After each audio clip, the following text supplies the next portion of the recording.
Bom dia, boa tarde, boa noite, tudo bem por aí? Sim, sim. Vamos então à correção finalmente daquele nosso simulado, que é o de número... Que é, diretor? Simulado número 49, que nós estávamos devendo aí, certo? Então vamos aqui direto na pedra branca em 3, 2, 1, 0. Muito bem. A letrinha está um pouco pequenininha, vamos aumentá-la. Meu diretor, só poderia aumentar aqui a letrinha? Por favor? Sim. Muito obrigado. Dá para ler aí? Pronto? Sim. Sim. Então vamos lá, bem devagar, vamos fazer uma por uma bem devagar. Pergunta da banca logo de cara. O número de anagramas. O senhor sabe que anagrama é a troca das letras de lugar, né, a famosa permutação, que resulta em palavras que existam ou que não existam. Não precisa existir. São só palavras, certo? Quaisquer. Só que a banca pede que comecem por vogal. Então, primeira coisa. Nós temos 1, 2, 3, 4, 5, 6, 7. Claro, se eu fosse simplesmente calcular o número de anagramas de estudar, seria fatorial de 7, porque são 7 letras.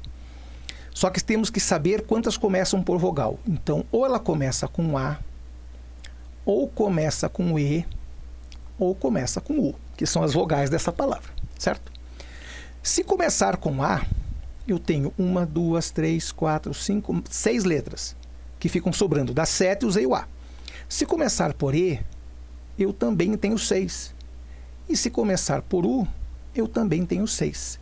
Então, eu tenho, na verdade, 3 vezes o fatorial de 6. Fatorial de 6 até ontem dava 720. Portanto, 2.160. Ou como gosta o Mateuzinho, 2.160. 2.160. Certo? Muito bem. Número 2. Número 2 tem que dar um aviso aqui. Em sala eu até avisei, mas vou avisar aqui também. Quando nós pedimos aqui a número 2, a palavra impacto, que coincidentemente também tem 7 letras, né? Pode contar aqui, ó. 1, 2, 3, 4, 5, 6, 7. Também tem 7 letras. Quando fala que iniciam por... Desculpe, que tem as vogais juntas em qualquer ordem. Lembrem, vogais juntas em qualquer ordem. Eu avisei que era só de 2 em 2. Lá em sala eu avisei. Então, lembre, eu tenho 7 letras também. Só que eu preciso ter as vogais juntas. Então, o que eu vou ter aqui nesse exercício? Ou eu tenho o A junto com o I, ou o A com o O. Ou eu tenho o I com... Desculpe.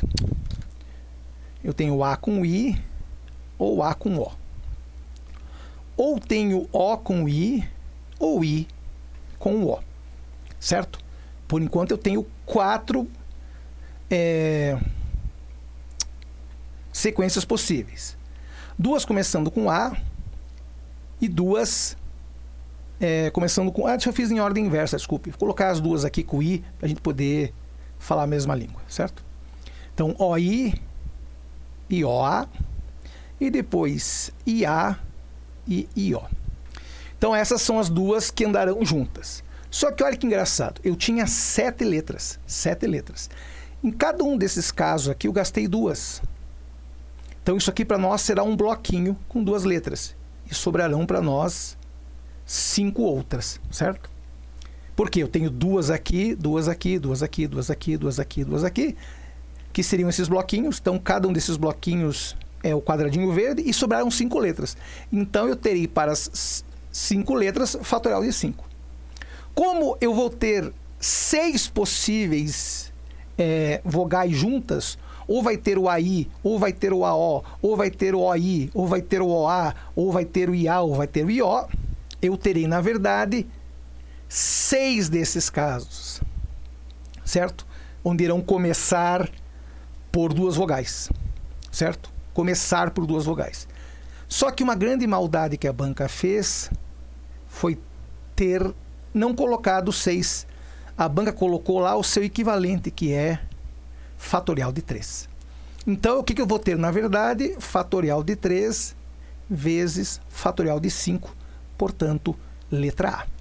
Lembrando que na sala eu avisei, tem que começar com 2 vogais juntas em qualquer ordem, certo? Só 2 vogais.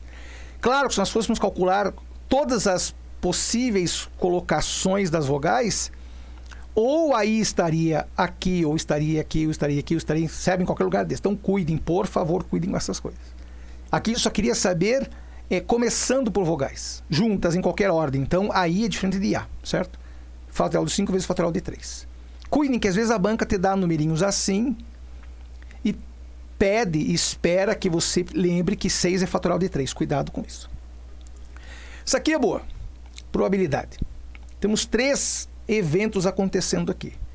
Primeiro, o chamado E1 é o lançamento de uma moeda não viciada ocorrendo cara. Vamos chamar cara de C e coroa de K. Então, aqui ocorrendo cara. O evento E2 é lançamento de um dado também não viciado, ocorrendo número par. Par, para nós, só pode ser 2 ou 4 ou 6, certo? Vamos só empurrar isso aqui tudo um pouco para lá, para a gente ter espaço de escrever as coisas aqui. Então, para nós, 2, 4 e 6. E, finalmente, o evento número 3, que é a escolha de uma carta ao acaso, ocorrendo o rei de ouros. Só tem um rei de ouros no baralho de 52 cartas. Daí, a banca nos diz assim: apenas os eventos 1 e 2 são mutex entre si. Mentira. Mutex é isso aqui, ó, mutuamente exclusivos. Ou sai cara ou sai coroa. Então, o fato de sair cara na moeda não vai impedir que eu tenha um par ou um ímpar no dado, tanto faz. Então, dizer que só os dois são mutex, mentira. Nenhum deles é mutex. A não ser a moeda com a própria moeda e o dado com o próprio dado. Agora, entre eles, não. Número 2. A probabilidade de acontecer o evento 1 vezes a probabilidade de acontecer o evento 2 vezes a probabilidade de acontecer o evento 3 será de 0,5%. Vamos ver. Probabilidade de acontecer uma cara, uma em duas. Só tem uma cara, uma moeda com duas faces. Ocorreu um número par, eu tenho 3 números pares num total de 6. E, finalmente, uma carta ao baralho, sendo que seja um rei de ouros. Eu só tenho um rei de ouros em um total de 52 cartas. Então, aqui eu posso fazer uma graça. Pronto. 1 vezes 1 vezes 1 é 1 mesmo. 52 vezes 2 dá quanto? 104, certo? 104 vezes 2, 208. Isso? Sim, sim. Nenhum lugar diz algo parecido com isso. Então, veja que a banca fala em aproximadamente. Então, você que é espertão, transforma isso em 1 para 200, que é um valor aproximado. A banca não falou que tem que ser exatamente aproximado. 1 sobre 200 é 0,005. Se você multiplicar esse cara aqui por 100, estará o teu 0,5%. Ou seja, a 2 é verdadeira. Na terceira fala que o produto dos dois dá 50%. Não, a gente já viu na 2 que não é 50%, é 0,5%. Então a 3 cai fora. Na 4, de acordo com a teoria das probabilidades, a probabilidade de acontecer o evento E, somado com a probabilidade dele não acontecer, com a probabilidade do evento 2 acontecer, somado com a dele não acontecer, e depois somado com a probabilidade do evento 3 acontecer, com a dele não acontecer, dá 1. Mentira. Lembrem de uma frase que eu lhes disse 300 vezes em sala. Isto aqui dá 1. Isto também dá 1. E isso também dá 1. Por quê? A chance, ou a probabilidade, como queira, de um evento A ocorrer será de 1 menos a probabilidade dele não acontecer. Ou seja, se você somar os dois, tem que dar 1. Então, eu teria 1 aqui, 1 aqui, 1 aqui, 3, portanto, não 1, como diz a banca. Então, a 4 também está errada. E, finalmente, é a 5 que fala que E1, E2 e E3 são eventos independentes. Verdade. Acontece um, tanto faz acontecer o outro. Então, independentes. Certas 2 e 5, portanto, letra C. Boa, né? Muito bem. Número 4. Chama-se feixe de retas paralelas ao conjunto de funções y igual a ax mais b, definidas dos reais nos reais, nas quais o b também torna-se uma variável independente comum a todas elas. Certo? Vamos só fazer que esse troço ande para a gente poder ler inteiro. Certo? Então, nós temos um feixe de retas paralelas. Para quem não ligou o nome à pessoa, isso daqui é um feixe de retas paralelas. Aqui tem uma reta, aqui tem outra, aqui tem outra, e aqui tem outra. Certo? Isso é um feixe de retas paralelas. Todas têm o mesmo coeficiente angular, mas o coeficiente linear, que é o B, é diferente. Então a número 1 diz assim: o feixe de retas não possui outro ponto em comum além de suas raízes. Filhinho, ele não tem nenhum ponto em comum. São todas paralelas. Retas paralelas não têm ponto em comum. Então dizer que além das raízes, mentira, nem das raízes. Número 2, o valor do coeficiente linear de alguma reta não pode ser nulo. Mentira, claro que pode. Pode ver eu vou até deixar essa reta um pouco mais no lugar dela. Olha, a reta roxa tem o coeficiente linear nulo, corta exatamente no zero. Quem diz que não pode? Claro que pode. 3. Se houver uma reta perpendicular a qualquer reta do feixe, será perpendicular a todas. Verdade. Tem um teorema que diz lá da geometria: uma reta, se for perpendicular a um feixe de retas, será perpendicular a todas elas. Então é verdade. Está aí. Ó. Então a 3 está correta. Lembre que a matemática, nesse ponto é álgebra, onde envolve função, também pode envolver geometria. Hein? Não acho que as matérias são separadas. 4. Cada reta do feixe terá uma raiz distinta das demais. Verdade ou mentira? Verdade. Cada reta tem a sua raiz. Pode ver, ó. Cada uma vai cortar no lugar, ó. Então, 4 é verdade também. Finalmente, a 5. A distância entre os pontos que as retas y igual a 3, y menos 3x mais 9 e s, y menos 3x mais 12 irão cortar o eixo das abscissas é de 7 unidades de comprimento. Veja, estão falando em abscissas, ou seja, eixo do x. Então eu tenho que achar a raiz das duas. Eu tenho lá, eu já vou colocar na forma padrão. Y igual, o quê? Isso, 3x menos 9. Portanto, o x será 3. Essa é a raiz da R. No caso da reta S, y igual a 3x menos 12. Portanto, a raiz será 4. Veja, a distância entre elas é de uma unidade, não de 7. Então, a 5 está errada também. Certas 3 e 4. Pasmem, temos problemas do gabarito aqui. Certo? Então, cuidem com isso, cuidem com isso. Essa questão caberia recurso se fosse numa prova de verdade, como vai ser amanhã, certo? Muito bem. Chama-se função a uma relação especial entre dois conjuntos. É verdade, eu contei para vocês, toda função é relação, mas a recíproca não é verdadeira. Geralmente expressa como f de x em y. Pode-se afirmar que uma função de grau n sempre, não precisa nem ler o resto, velho. Falou em sempre, já pode sair correndo. Sempre irá cortar o eixo das abscissas em pelo menos n-1 pontos. Mentira! Eu não posso afirmar nada. Por mais que a equação seja de terceiro grau, terá 3 raízes, eu não sei se elas são reais.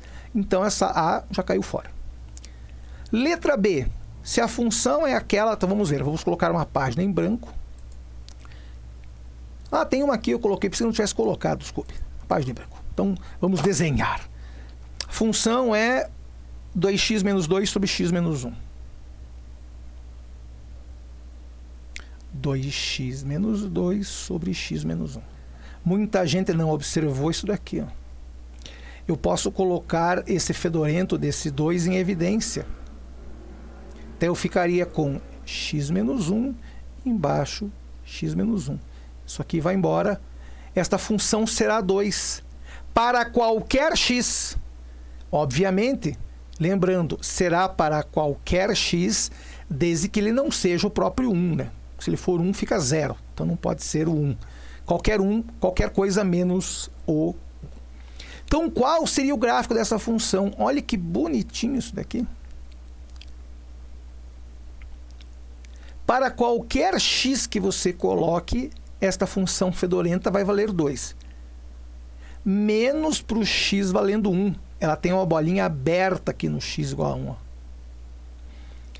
Exatamente no x igual a 1 tem uma bolinha aberta. Ela vai valer 2 para qualquer coisa que você coloque lá. Menos para 1. Para 1 ela não é definida. Tem uma bolinha aberta. Claro para todo mundo? Sim. Sim. Então, se a banca disser que o domínio será... O domínio está certo, só a imagem que está errada. A imagem não é de infinita... A imagem não é isso aqui, né? Também está errado. Onde é que eu fui? Por que o negócio subiu aqui, tchê? Pronto. Se... essa aqui é boa. Se f de x igual a x quadrado menos 1. Então, vamos lá. F de x, x quadrado menos 1. E a g de x é menos x menos 1. G de x menos x menos 1. A banca disse que o produto delas será algo de terceiro grau. Verdade. Porque se eu tenho uma de segundo multiplicando uma de primeiro, eu vou ter uma de terceiro grau. Perfeito. E eu vou ter uma raiz dupla em x igual a 1. Pausa. Primeira coisa, reconheça. Eu falei isso 300 vezes em sala, vou falar de novo. Reconheça isso daqui. Tem uma colega nossa de cabelo loiro e olho quase verde que disse, é um produto notável. E é verdade. Isto aqui é x mais 1 que multiplica x menos 1. Então, isso aqui é exatamente esse cara aqui. Agora, olha a grande maldade da banca. Colocou menos x menos 1. Coloca este menos para frente. Ó. Fica menos x mais 1. Certo? Então, como está multiplicando todo mundo, olha a grande maldade. Quando você faz, atenção Brasil, cuide com isso. Isso aqui não é bizu, não é nada. Isso aqui é matemática na veia. Esse produto notável daqui, x ao quadrado menos 1, eu posso escrever como isso, certo? E esse cara, eu só coloco o sinal da frente nele. Então, como eu estou multiplicando todo mundo, eu vou colocar este menos na frente de todo mundo aqui. Já que é um produto, tanto faz onde o sinal esteja. X mais 1, que multiplica x menos 1, que multiplica x mais 1. Eu lhes contei que no caso das raízes, você pode reescrever uma função como sendo a... Não é a igual, sai daí. A que multiplica x menos x', que multiplica x menos x duas linhas, certo? Certo? Certo. Cuidem, aqui seria x menos 1, e aqui seria x menos 1, e aqui seria x menos 1 mesmo. Então, eu tenho três raízes. Uma é 1 positivo, a outra é menos 1, a outra também é menos 1. Então, eu tenho uma raiz dupla em menos 1, e não em 1, como eu disse a banca. Entendeu onde é que está a maldade? Cuidado com isso. Agora que eu entendi, eu estou apertando aqui na barra do lado. É que a mesa é muito pequena, desculpe. Então, a letra C também está errada. É a mesma função, só que agora, em vez de fazer produto, fazer divisão. X ao quadrado menos 1. Então, vamos lá. Tem mais folha em branco? Não. Vou colocar mais uma aqui ao vivo e a cores. Aqui não tem frescura. Mateuzinho gosta dessa palavra. Aqui não tem frescura, velho. Aqui ao vivo e a cores para todo o Brasil. Mentira, não está nem ao vivo, muito menos a cores. Então, agora nós temos x ao quadrado menos 1 dividido por menos x menos 1. De novo, o produto notável lá em cima é x mais 1 sobre x menos 1. E aqui é aquela birutice de se colocar o sinal de menos para fora. Certo? Sim, sim. Então, olha que bonitinho. Você vem aqui, corta esse cara com esse cara. Certo? Então, o que sobrou? Cuidado agora. Sobrou em cima x menos 1 e embaixo sobrou menos 1. Cuidado com isso, hein? Porque quem eu estou cortando, atenção Brasil, não perca isso de vista. Eu estou cortando x mais 1 com x mais 1. Aquele sinal de menos do lado esquerdo continua ali, certo? Então, quem é, na verdade, eu fazer esse troço aqui? Dividir por menos 1. Eu posso multiplicar, que é a mesma coisa, né? Então, isso aqui fica menos que multiplica x menos 1. Ou seja, menos x mais 1. Pergunto, a raiz nesse caso seria quem? Bom, para zerar isso, a raiz obrigatoriamente tem que ser o seu amigo 1. Daí sim. Então vamos ver o que a banca disse. Que se f de x, blá, blá, primeiro grau, verdade, vai ser do primeiro grau quando eu dividir. Pode ver, ó. Eu dividi uma pela outra. Cadê? Ó, dividi uma pela outra, ficou isso daqui, ó. Primeiro grau. Certo? E aqui disse que eu vou cortar o eixo cartesiano nos pontos 0, 1 e 1, 0. Quem é 0, 1 e 1, 0? Quem são esses pontos? Então vamos lá, vamos desenhar aqui. 0, 1. X igual a 0, y igual a 1. X igual a 0, y igual a 1. Está aqui. X igual a 1, y igual a 0. Exatamente, é uma reta decrescente, cuja raiz é justamente 1. Então, verdade. Entendeu onde é que está a pegadinha da banca? Vamos fazer uma reta bonitinha aqui, fazer em laranja. Pronto, pronto. Tá aí, ó. Ou seja, raiz igual a 1 e uma reta decrescente. Por que decrescente? Tá aqui, filhinho, ó.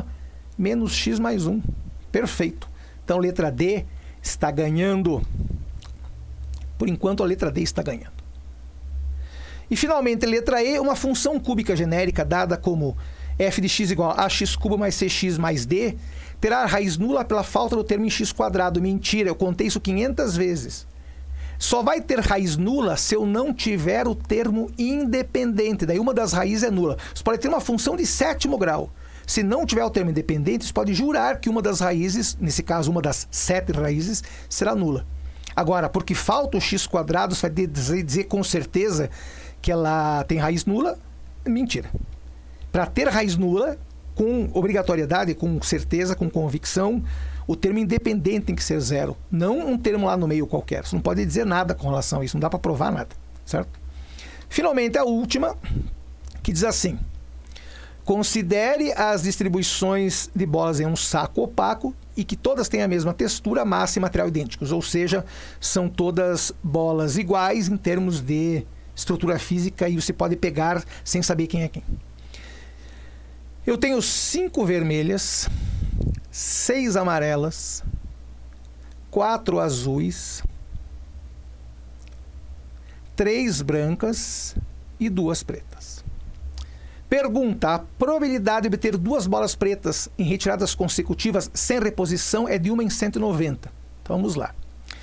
Ao todo eu tenho 10, 15, 16, 18, 19 e 20. Então eu tenho um total de 20 bolas. Chance de eu tirar uma bola preta é 1 em 20. Tem certeza? Não, filhinho, cuidado. Eu tenho 2 bolas pretas em um total de 20. Cuidado com isso. Como é sem reposição e eu quero ter as 2 bolas pretas, já gastei uma aqui. Então só sobrou uma em um total de 19 bolas. 2 vezes 1, 2. 19 vezes 20 dá 380. Se você dividir isso aqui por 2, 1 em 190. Verdade. 2. A probabilidade de obter na primeira retirada uma bola vermelha e na segunda uma bola amarela sem reposição. Sem eu não consigo ler aqui. Com reposição, desculpe. Com reposição é de 7,5%. Será? Vermelha na primeira e amarela na segunda. Então vamos lá. Vermelha na primeira, eu tenho 5 vermelhas em um total de 20. E eu tenho amarela, 6 amarelas em um total de 20 de novo. Não se esqueça, porque agora a banca quer reposição, certo? Quer reposição. Então a primeira ter uma vermelha, 5 em um total de 20. E depois uma amarela, que seriam 6 num total de 20 de novo, porque a banca pede reposição. 5 vezes 6 até ontem dava 30 e embaixo dá 400. Isto aqui vai embora. 3 por 40, exatamente o quê?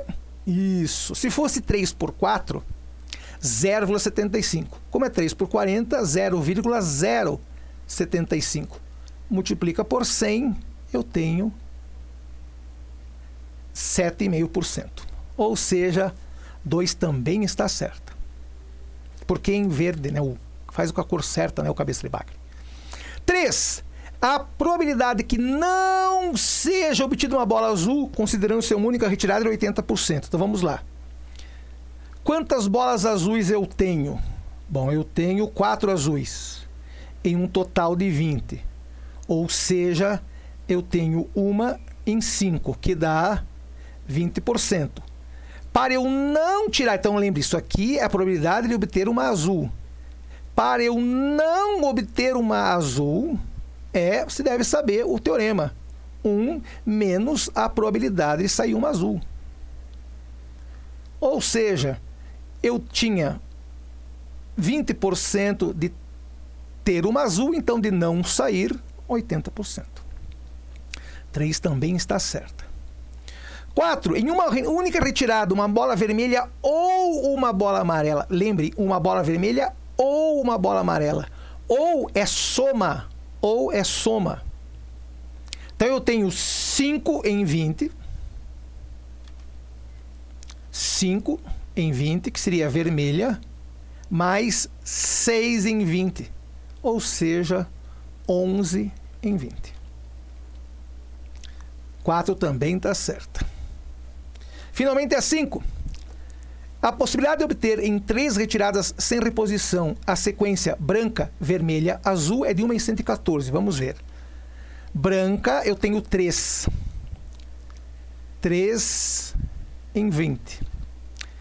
Daí vermelho eu tenho 5 em 19, porque eu tirei uma, não pode reposição.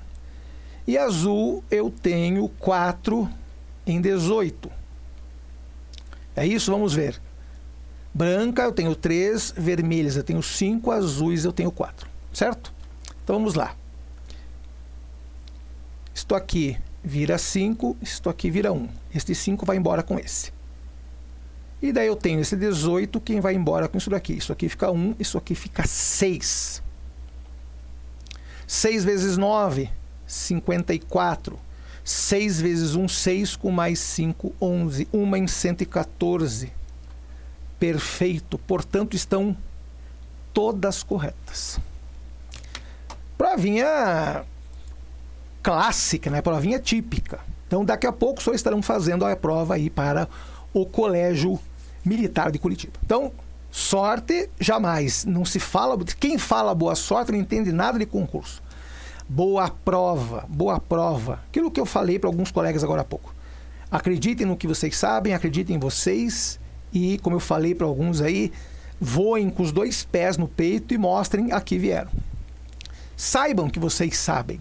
Tenham certeza que vocês sabem, porque eu sei que vocês sabem, certo? Qualquer coisa avisem. Boa prova, encontramos-nos para a revisão lá do outro concurso. Um grande abraço, eu vou e volto. Já sabe, boa prova, calma e fé. Fé no sentido de acreditar no que você sabe. E eu sei que você sabe. Grande abraço. Fui!